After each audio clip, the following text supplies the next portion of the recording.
F'Settembru li ġej se jittella spettaklu ta' preċiżjoni u dixxilpina mingħand ta' banet li se jieħdu sehem fis-16 edizzjoni tal-Military Tattoo li għat-tieni sena konsekuttiva se tittella fi Pjazza San George fil-Belt Valletta.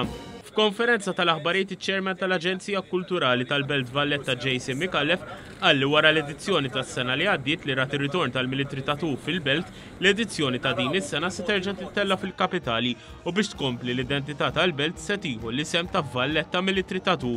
Is-Sur Micallef qalli bħal kull sena f'dan l-avveniment se jieħdu sehem banet differenti f'parati preċiżi akkumpanjati bil-marċi militari. Illi l-attivitajiet l-aktar popolari s-sena l-oħra nerġgħu nirrepetuhom u li jkunu jagħmlu parti mill-programm kulturali ġdid għall-Belt Valletta. Il-Valletta Military Tattoo għall-ewwel darba.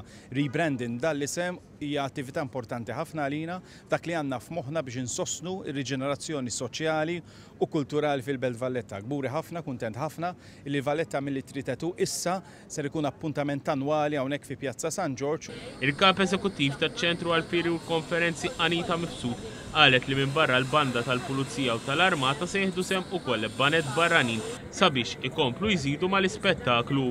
U d-sena ħajkonna l-żbanġeratori mużiċi Borgo San Lorenzo, l-ispettaklu sabiħ ħafna dan jinvolvi bnadar itiru li hija xi ħaġa ġdida qatt ma minnija qabel. U wkoll ħajkonna La Frustica Band li hija banda simpatika ħafna li hija favorita tad-dar tal-moda Dolce Gabbana u hija l-banda uffiċjali tar-rugby team Taljan ukoll.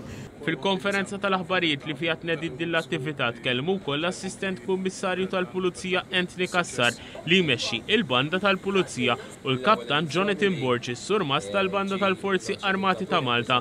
L-edizzjoni ta' din is-sena se tittella bejn l-20 u 22 ta' Settembru.